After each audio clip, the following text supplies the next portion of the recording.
मंगल भवन मंगल हारी।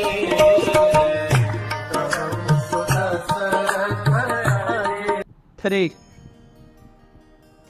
आज हम चर्चा करेंगे हनुमान जी की जो छलांग थी उसके आध्यात्मिक मायने क्या है एक साधक के लिए।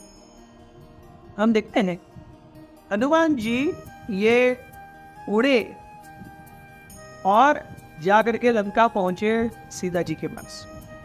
सीता रिप्रेजेंट्स भक्ति देव। सीता एक जीव के लिए भक्ति का द्योतक है। हनुमान जी हम सब का प्रतिनिधित्व करते हैं।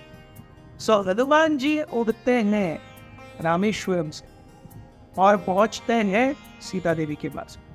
यही journey from material world to spiritual world is the journey of every साधक।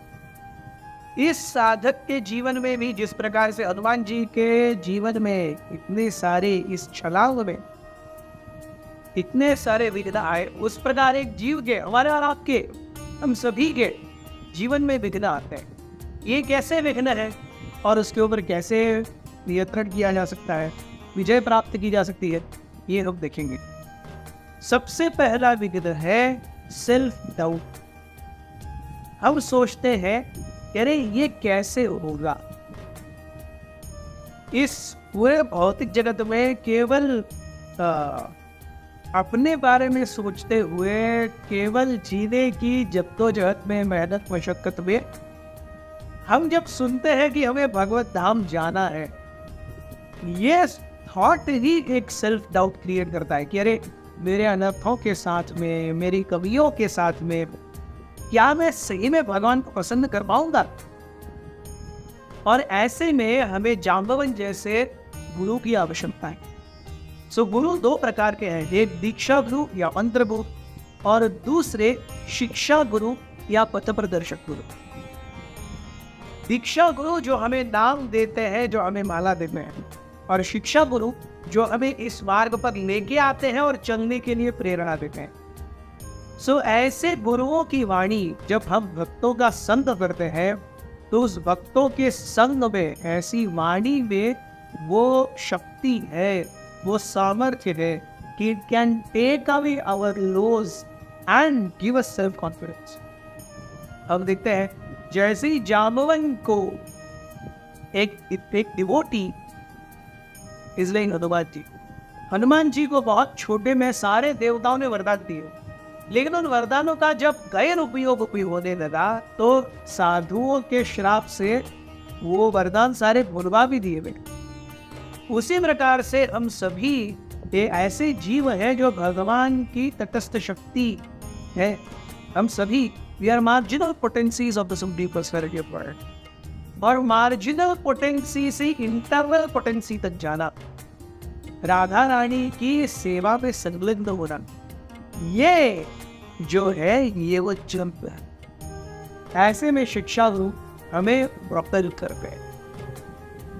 दूसरा जो व्यवधान आया हनुमान जी के छलांग में वो था just the vastness of the ocean.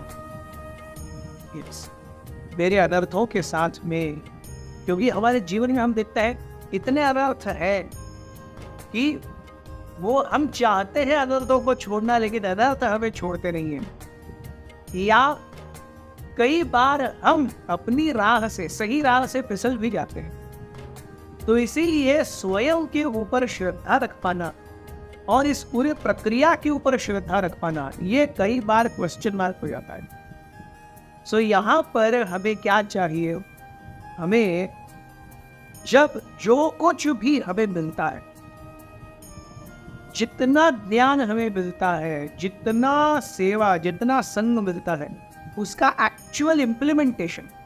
सी हनुमान जी ने he saw the vastness of the ocean, but he implemented his way by actually jumping.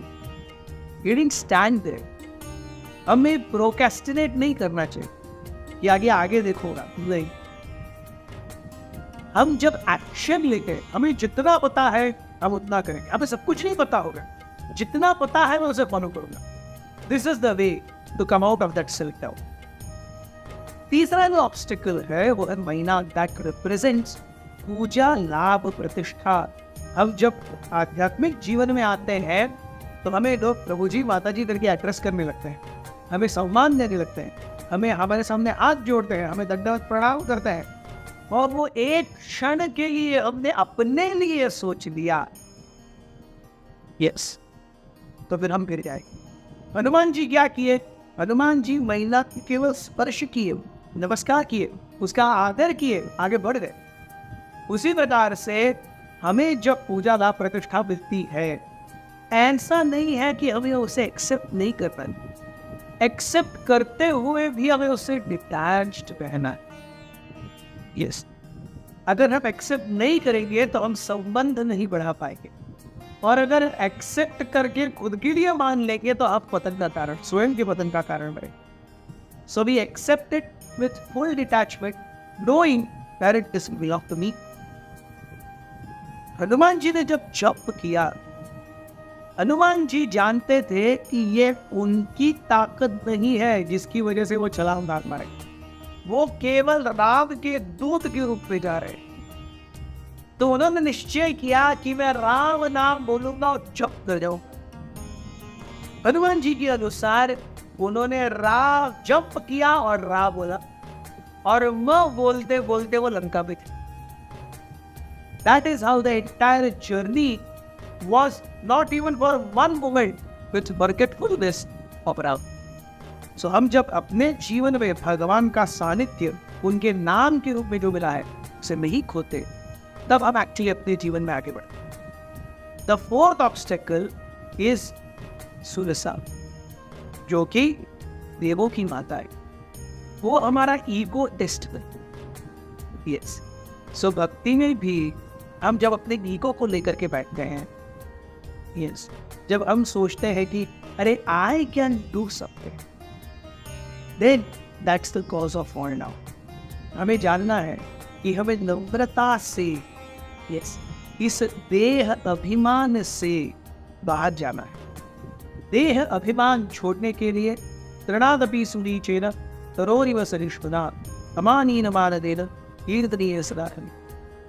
तृण से भी ज्यादा नम्र, वृक्ष से भी ज्यादा सहनशील, दूसरों को मान देने की इच्छा से परिपूर्ण और स्वयं सम्मान लेने की इच्छा से पूर्णता विहीन, ऐसी अवस्था में व्यक्ति स्वयं को छोड़ देता है और वो भगवान का एक माध्यम बन जाता है। जब लकड़ी या कोयला जलता है तो वो अग्नि का ही रूप ले लेता है। उसी प्रकार से एक भगवत भक्त जो प्रामाणिक है और तृणादपि सुनीचेन के यथार्थ और जीवन जी रहा है, वो एक्चुअली शरीर नहीं रहता, वो भगवान की कृपा का एक माध्यम बनता है। And the last but not the least is संभिका, विच रिप्रेजेंट्स एंटिटी। हमें दूसरों के अंदर की कमियां नहीं देखनी है, दूसरों के अंदर के गुण देखने हैं। अपने अंदर के गुण नहीं देखने हैं, अपने अंदर की कमियां देखनी है। एक व्यक्ति इस भौतिक जगत में ठीक ऑपोजिट करता है, वो अपने गुण देखता है और दूसरों की कमियां देखता है। आध्यात्मिक जगत में हमें अपनी कमियों को आगे बढ़ा करके, उन्हें देख करके उन्हें मिटाने का प्रयास करना है, और दूसरों की अच्छाई देख करके उसे पान करके उन्हें बढ़ाने का प्रयास करना है, जिससे हम और वो साथ में भक्ति देवी या सीता के पास जा सके। ये हनुमान जी के झलाक के स्पिरिचुअल माइंड बहुत धन्यवाद। ग्रेट।